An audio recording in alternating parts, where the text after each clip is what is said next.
Our training video this morning deals with the second part of the process of rolling students into a new year's enrollment.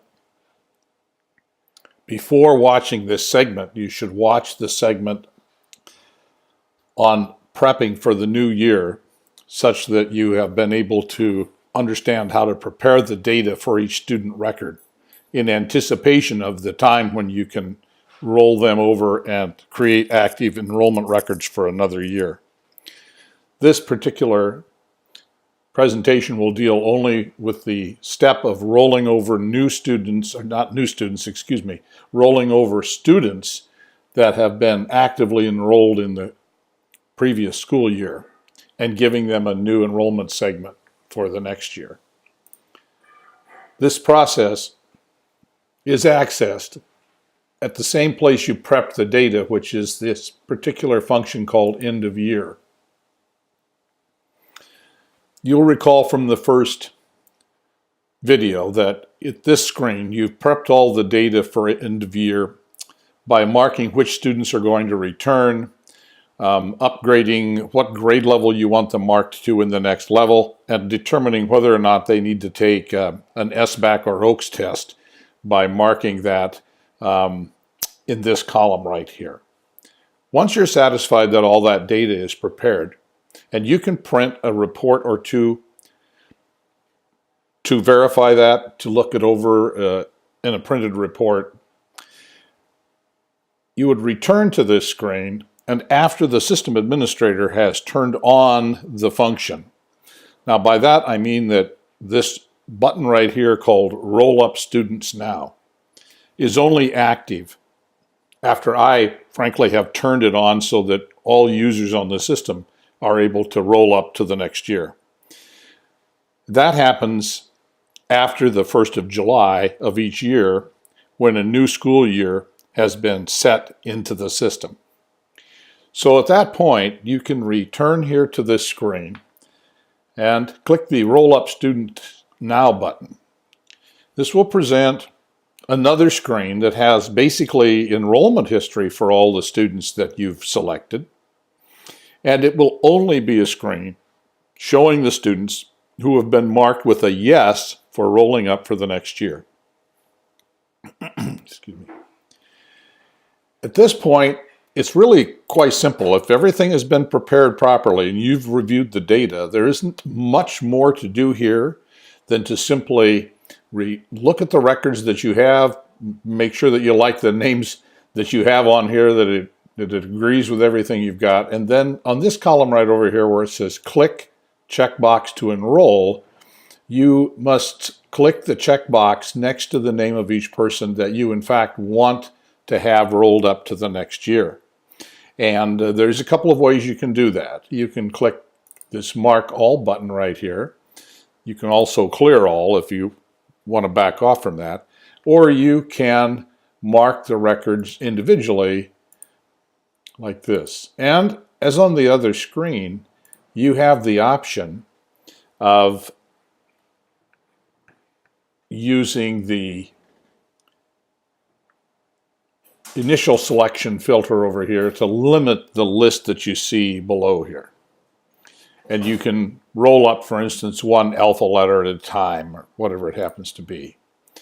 Now, one last reminder before you go to the next step, and that is make absolutely certain that your calendar has been input, that you have updated the first and last day of school on your master school calendar, and of course that all these students are in fact students that you have marked as ones that you want to have rolled up.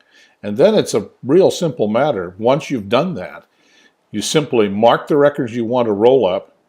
You'll notice on our list here, just for a quick review, Christina, for instance, has had a lot of interesting enrollment history, as you can tell, but right here's the column for 16-17, which is the next school year here, and she has not been enrolled for 16-17.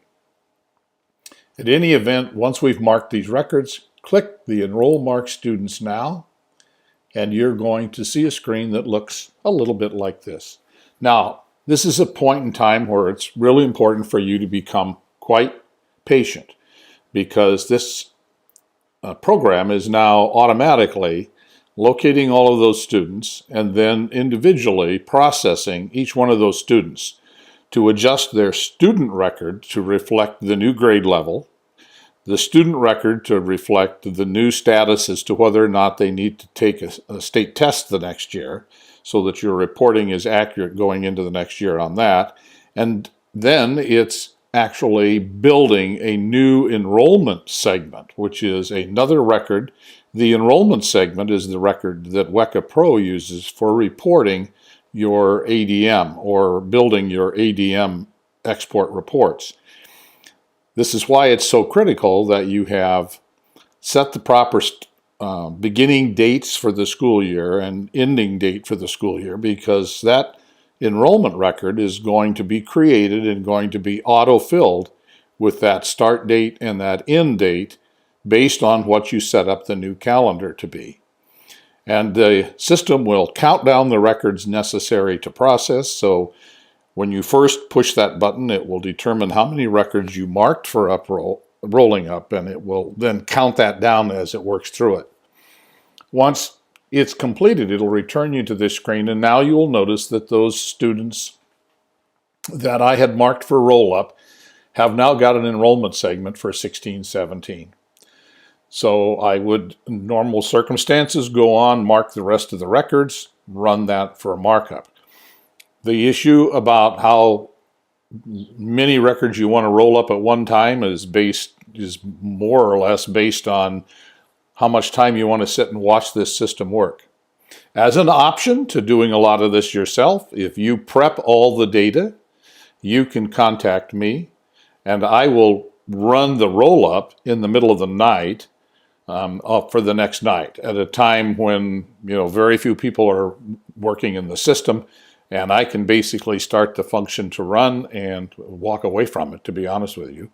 That's an option that you have, or you can run the roll-up yourself.